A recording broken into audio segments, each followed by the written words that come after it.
समय का तकाजा है। तरधुन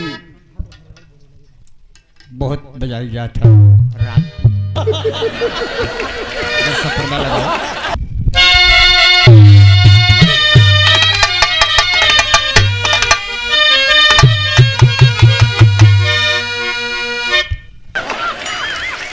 अभी आप लोगों ने बड़ा सुंदर प्रसंग, आजादी का गीत छोटा सा, और साथ में कुछ कटपीस का चुटकुला। काज की आजकल बिरहा में जब तक कुछ तनी के मसाला नहीं भरा जाए, नहीं तो जब बिरहा हो लगे, अब तो हम लोग खुद ताजुब करी थी कि हम लोगों का ढले के परत क्या करें।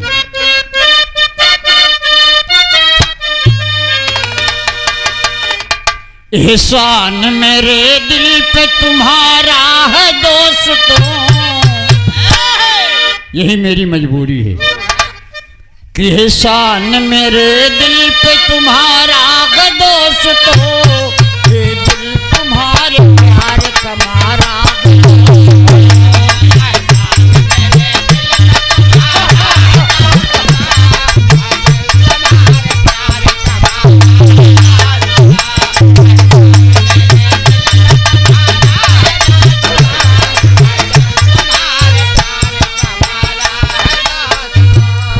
एहसान मेरे दिल पे तुम्हारा है दोस्तों, ये दिल तुम्हारे प्यार कमारा है।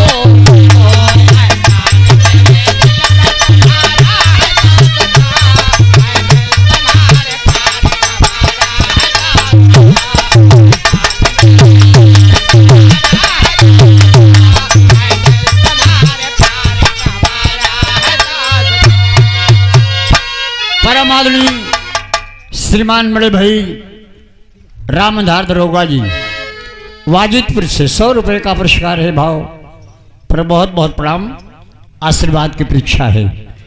मुन्ना राजा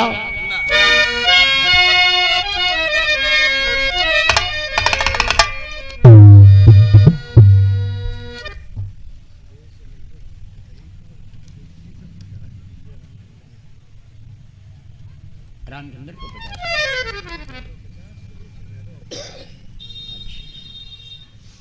ठीक ठीक, ये हमारे सुरेश चंद यादव पितईपुर, हमारे भांजे साहब, और 50 रुपए का पुरस्कार किसका है? अच्छा, श्री रामचंद्र बांका जलालपुर, बहुत बहुत प्रणाम, आशीर्वाद की परीक्षा है। ये दिल तुम्हारे प्यार का मारा है दोस्तों, चाहे जिसके दिल पे लगा लो, कोई रोक टोक नहीं है। ये तो बड़ा पढ़ा लिखा लड़का मास्टर साहब झूसी वाले पुल पर कौनी गाड़ी से जाता रहा है, एक 90-90 हजार के आवत है गाड़ी, दुपहिया वाली। ब्याह में झगड़ा हो जाता, वो चला जात बा बढ़िया, एक लड़की बेचारी नौजवान, और साइकिल में पीछे किताब लगा के, अब वो भी अपन चली आ रही है झूसी के पुल पर। अब वो लड़का जब उसके सामने पहुंचा तो उहू का सिलो हो, जितना साइकिल चलत बा उतनी मोटरसाइकिल चलत बा, खत्म होत रहा। लड़की पढ़ी लिखी थी, एक बार ऐसे देखा, सोचा कि लड़का लोफर है, जा रही है बेचारी, क्या मतलब, लेकिन देखा कि बराबर चला गवा 1 किलोमीटर तक। लड़की एक बार टेक दिया साइकिल, और जब टेक दिया तो लड़का वो टेक दिया। लड़की का कहा कि तुम लंठ हो क्या? कहा नहीं मैडम, मैं लंठ नहीं हूँ, मैं यूनिवर्सिटी में पढ़ता हूँ। कहा यही पढ़ते हो? जब मोटरसाइकिल चला करो तो लड़कियों को देखा करो, बार बार घूर घूर कर। कहा मैडम माफ करना, आप बुरा मान गई, मैं आपको नहीं देख रहा हूँ। तो बाबूजी लड़की बा जंजीर पहने रहे और जंजीरिया में एक लाकिट रहे। लाकिटिया में एक इतना बड़ा टुकड़ा लग रहा है जैसे हीरे का टुकड़ा, वह लप लप लप लप करत रहे। और वह लड़कवा देखत रहा कि कहाँ का जहाज आई। कहा मैडम मैं आपको नहीं देख रहा हूँ, मैं यही जहाज देख रहा हूँ।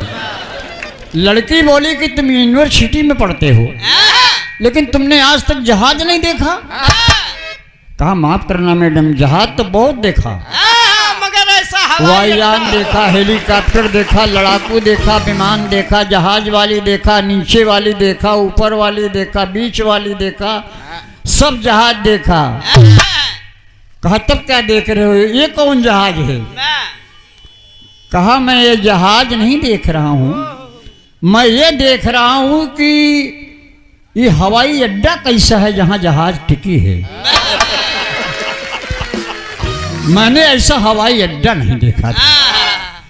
लड़की हंसकर घर मुंह कर लिया, कहा बेवकूफ है। तो कहीं कहीं लड़के देखते दूसरी चीज हैं, लड़कियां बुरा मान जाती हैं। वो बेचारा जहाज देखत और के शंका पैदा हुई। कहो मास्टर साहब, तब मुन्ना राजा अरे ही बसवारी या कचुड़ैया, ही बसवारी या कचुड़ैया, एक जवानी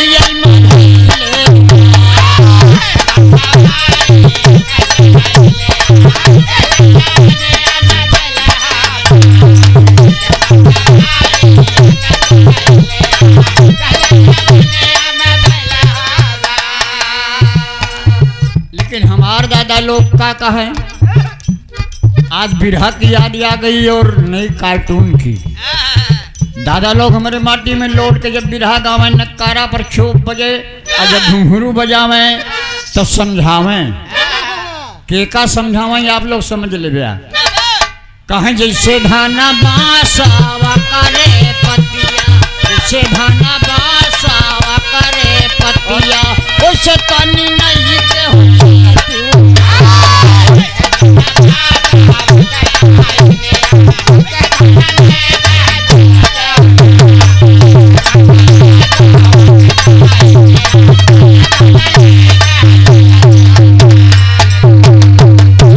शिक्षा प्रति गीत रहा है ये मौर्य साउंड सिस्टम मरखा मऊ, राकेश मौर्य पत्रकार जी।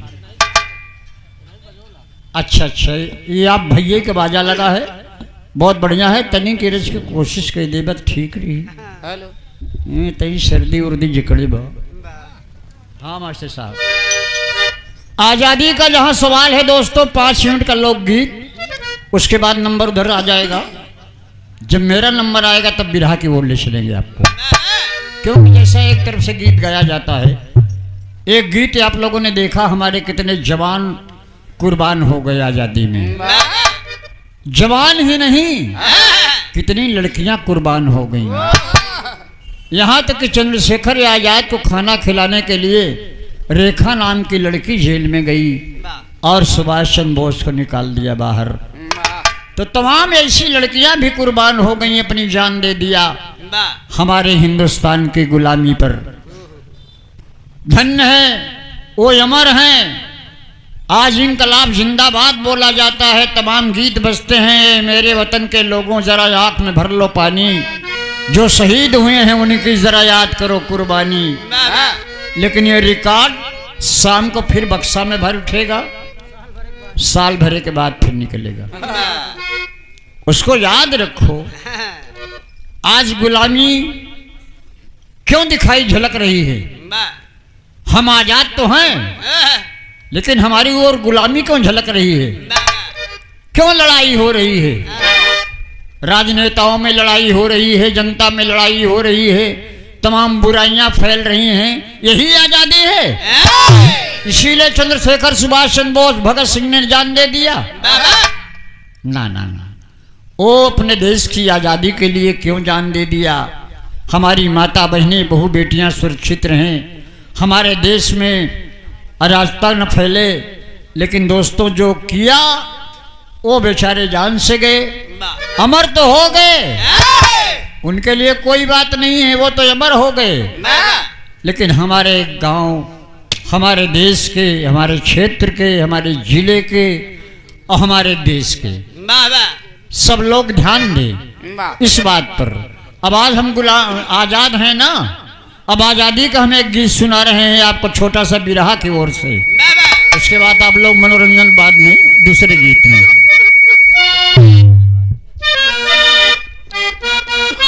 हाँ, एक पटाव भर के और आगे।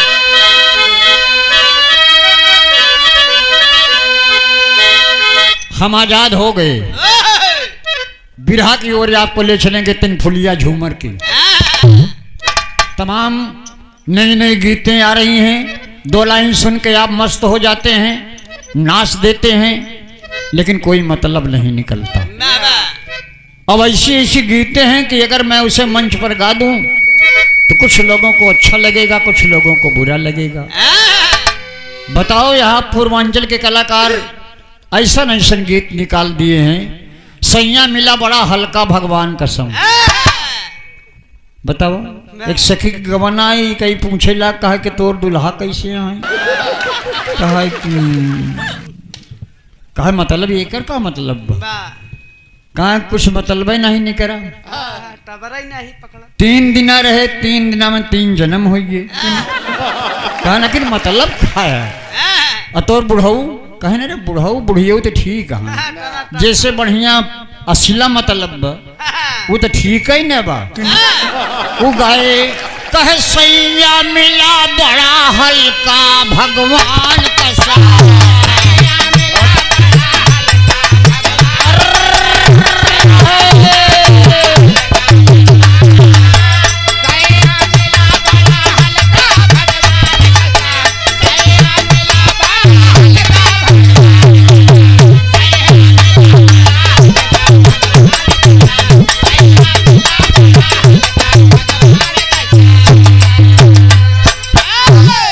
इहो बिरहा में घुसेर देता, सैया मिला बड़ा हल्का भगवान कसम। एक मतलब आप लोग जान गया, अगर सैया हल्का बा तो कोनो मतलब ही नहीं बा। सैया मिला का हल्का रही बा कि और कोनो गुण बा। ओकर सखी पूछत बा कि हल्का ही बा कि और कोनो कारण बा, कोनो रोग ओग तो नहीं बा। कैसैया मिला बड़ा हल्का भगवान कसम, नाही चलाओ से नलका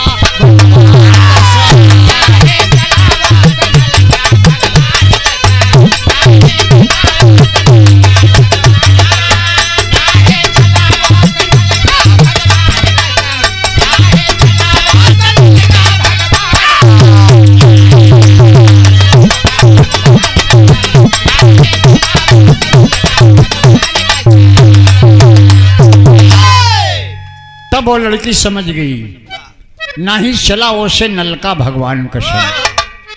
समझ गई कि दुल्हा अनवैलिड, मामला गड़बड़ है। एक छोटा सा प्रसंग दोस्तों, हम आजादी की ओर हैं और ऐसा गीत होगा कि गुलामी से लेकर के आजादी तक, छोटे से प्रसंग में। और हमारे गुरु महाराज ने इस गीत को पिरोया है जैसे जुआ खेला जाता है, इक्का दुक्की तिक्की चौकी पंजी छक्का सत्ता अट्ठा। ऐसे हमारे गुरु महाराज ने ताश के पत्ते में पिरो दिया है कि जुआ है जिंदगी, और इसी में आजादी के प्रसंग ले लिया।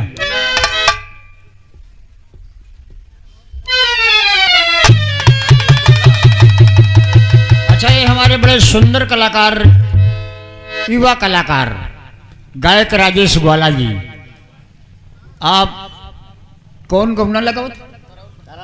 तराउल हो। हाँ, तोहरे गवने में गाय रहे, भूल गई। 50 रुपए का पुरस्कार। एक दिन कार्यक्रम तीनों जने का रहा, बहुत बढ़िया प्रसंग रहा, बच्चे बड़ा अच्छा गाए। ये 50 रुपए का पुरस्कार है। जहाँ भी रहो आबाद रहो, लहरी की शुभकामनाएं साथ रहे।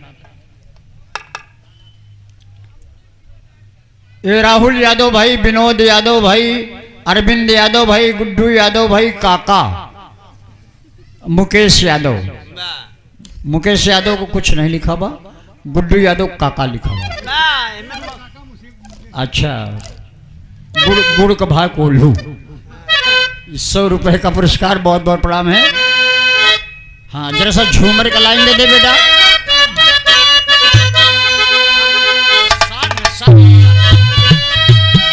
हर एक दिल्ली के दरबार कितना बदल गई सरकार।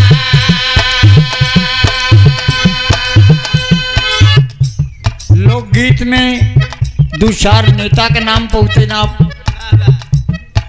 जय जवान जय किसान पहुंचते हैं आप, लेकिन इसमें आजादी गुलामी दोनों मिक्स बा कि एक दिल्ली के दरबार कितना बदल गई सरकार। गए अंग्रेज भी पत्ता झाड़ के हिंदुस्तानी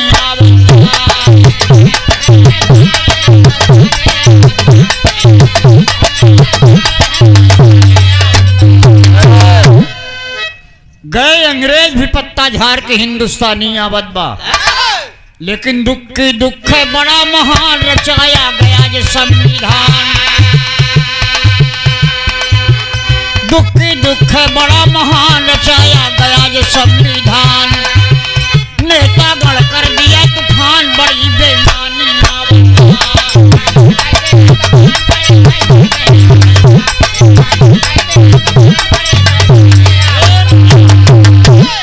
दिक्की गई तीनों माँ खींच, नेहरू गांधी जिन्ना बीच। दिक्की गई तीनों में खींच, नेहरू गांधी जिन्ना बीच। अगर उसी वक्त सरदार पटेल को प्रधानमंत्री बना दिया गया होता तो आज ये बुराइयां न देखने को मिलती। सच्चाई हो। दिक्की गई तीनों माँ खींच, नेहरू गांधी जिन्ना बीच। मिला भारत माँ ऐसा खींच कि पाकिस्तानी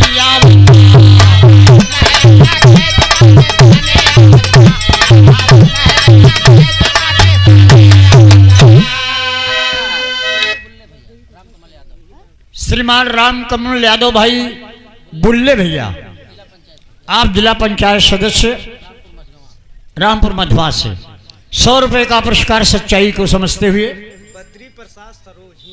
बद्री प्रसाद सरोज भाई बांका जलालपुर, बहुत बहुत प्रणाम है, आशीर्वाद की परीक्षा है। जरा गौर करेंगे आप लोगों में, 10 मिनट का गीत हो ना राजा।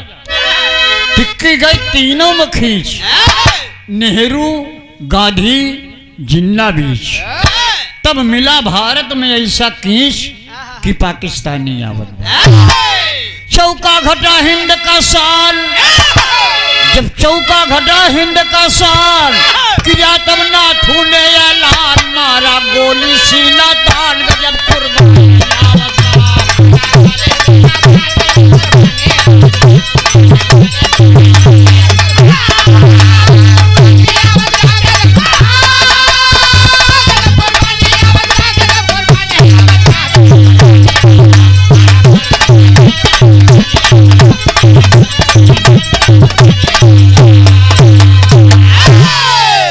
चौका घटा हिंद का शान, किया जब नाथू ने ऐलान, मारा गोली सीना तान, गजब कुर्बानी आवत बा। ए बाबू महात्मा गांधी जी को नाथूराम गौड़ ने गोली मार दिया। पूरे देश में बात फैल गई और आज तक वो चर्चा पाकिस्तान तक चलती है कि नाथूराम गौड़ ने महात्मा गांधी को गोली मार दिया, जिनको दुनिया बापू कहती थी। उसके बाद पंजा का नंबर आया, पंजा चला इंदिरा गांधी, ऐसी आई हिंद मायाधी। इसमें कोई पार्टी की पक्षगिरी नहीं है। पंजा चला इंदिरा गांधी, ऐसी आई हिंद मायाधी। कई कई अंतक राजीव गांधी सही निशानी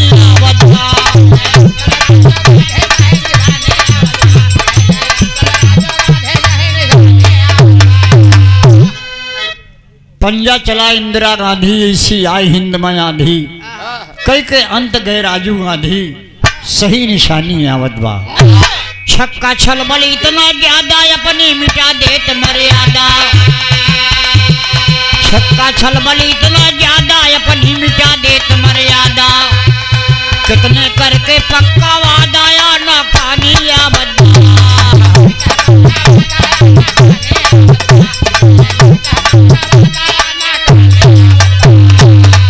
सत्ता जब है सभी मिटाए तब लंगड़ी सरकार बनाए। आजादी का पर्व है, कहानियां तो बहुत हमारे जवानों की हैं, लेकिन सत्ता जब है सभी मिटाए तब लंगड़ी सरकार बनाए। भारतवासी गए सताए गजब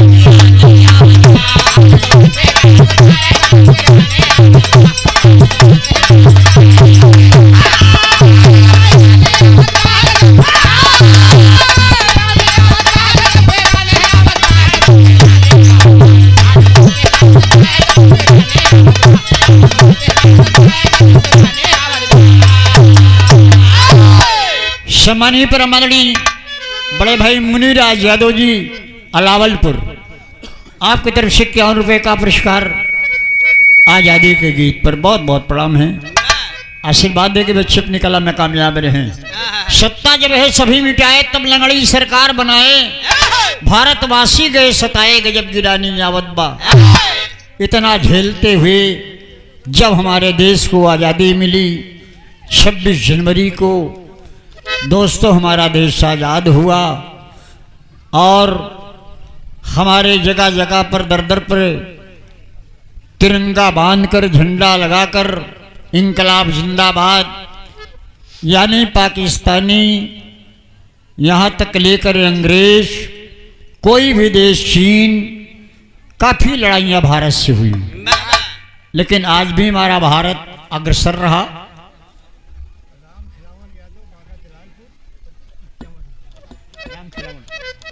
अच्छा, राम खिलावन यादव भाई बांका जलालपुर, ये 51 रुपये का पुरस्कार है। भैया के बहुत बहुत प्रणाम है, आशीर्वाद की परीक्षा है, लेकिन तकलीफ अब हमें है। सत्ता जब है सभी मिटाए तब लंगड़ी सरकार बनाए।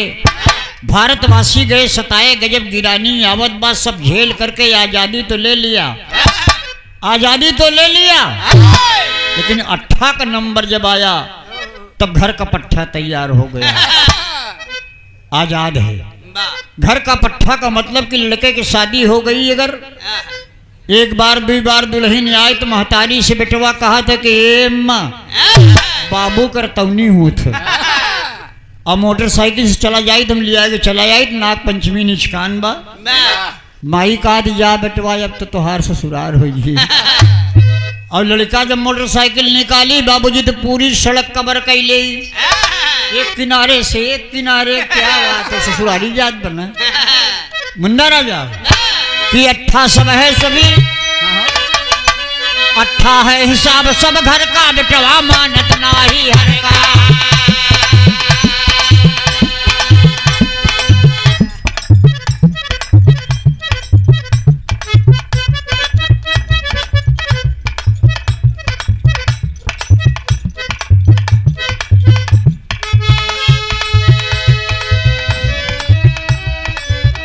निकाल लो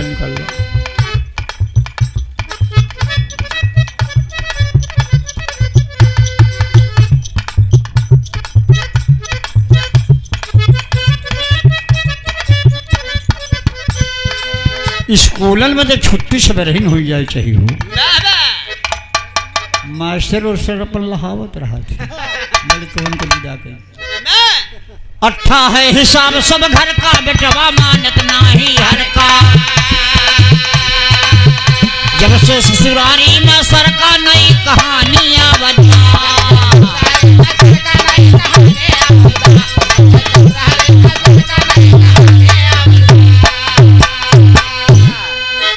2-4 लाइन में बड़ा आनंद मिलेगा आपको। लड़का ससुरारी पहुंच गया, 18 है हिसाब सब घर का, बेटवा मानत नाही हर का। जब से ससुरारी में सर का नई कहानी आवत। ससुरारी पहुंच गए ने अम्मा देखिन बेटवा कस कैसे बिना बताए चलाया। कहन अम्मा तोहार ख्याल लाग बस तुरंत उठाए गाड़ी। ये नहीं बतावत बा कि मेहरारू का ख्याल लाग, अम्मा का ख्याल लाग। अम्मा खुश हो गई, चरपाई बिछाई के पंखा उनका हाँ कह लागे। शाम की बेला खाना पीना बना, अरहरी के दाली में 2 चम्मच घी, एक ही बढ़िया मछिया, एक ही बढ़िया पंखा। मेहमान आवाज आवा करा, अब ते तो हो रही घर हुई एकदम से मेहमान फूला चला जाता है कि हमारे अम्मा तो मायूस से बढ़िया बहू। मेहमान आवाज आवा करा, लौट के आए न अपने माई से बताए कि माई हमारे अम्मा हमार सास जैसे कौशल्या रानी, अरे बाप रे बाप, देसी घी अरहरी के दाली में डाई के पंखा लई के और मछिया बैठाए के इसे हाकत रहे, जब तक खात रहे तब तक। माई कहें रे धिंगरऊ, 9 महीना पेटे में ले के टहरे, हम कह के ही हुई गे। एक दिन ससुरारी गया तो वो कौशल्या हुई गई। दोस्तों तो आज का हार हमारा आजादी थे। और नहला ठान से नखरा भौजी जब तक होई नायल गौजी। भौजाई देवर का बेटवा मानत रही, जब तक छुटवा रहा ननकऊ आवा 2 बर्फी ले लिया। तोहार भैया ले आए रहे नहीं इलाहाबाद से, ननकऊ खाए के नाचत हैं। हना ननकऊ धोतिया डाए उठा छता पे, ननकऊ कान्हे पर ले के धोती साया छते पे डाई है। जब ननकऊ सयान हो गए, बियाह हो गई, नहू को दुल्हन आई गई, तब भौजी से नहीं दुल्हन। भौजी बोलाई ननकऊ हिया आवा कह हमार वाली बिगड़त है कि तब से भौजाई कही जब तक अलगौजी न होई तब तक चूल्हा में आगी। ननकौआ हमार बात है नहीं मानत बा। नहला ठाने से नखरा भौजी जब तक होई न अलगौजी। देवर भौजी के मन मौजी नई कहानी आवत बा। दहलाए अपना रंग जमाए, गोरिया बालम का महकाए। दहलाए अपना रंग जमाए, गोरिया बालम का महकाए। अपना नैहर प्रीत लगाए, खींचा तानी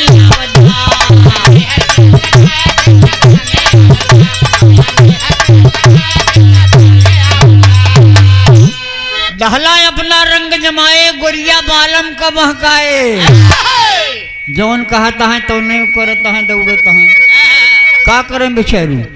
अपना नैहर प्रीत लगाए, आप लोग पर्दे के अंदर समझेंगे।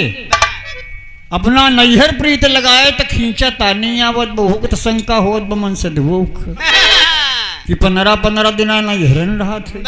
कलमा पढ़ा गुलाम बन के करें दवाई, रूठई ना बचवा कई माई। गुलाम बन के करें दवाई, रूठई ना बचवा कई माई। संध्या लेके रोज मलाई, साथ करानी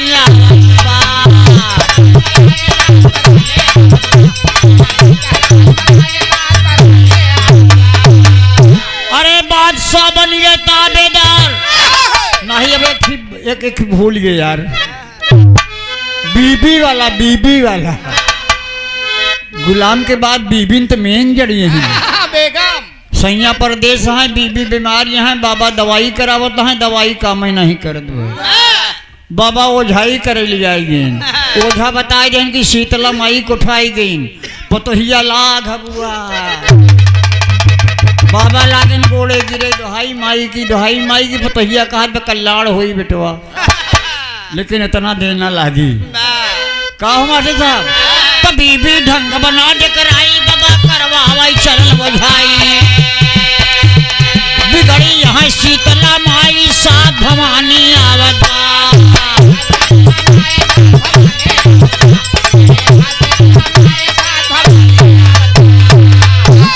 बादशाह बन गए ताबेदार।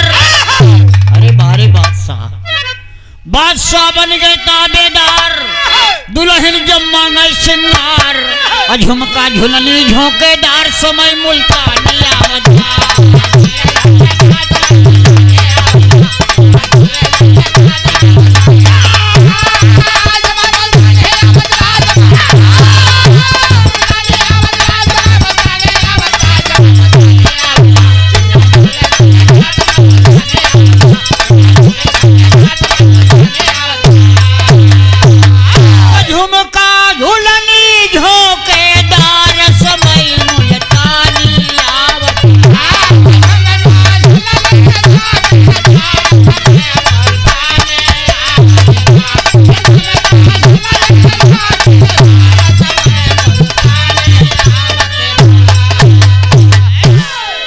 जय भारत, जय हिंदुस्तान।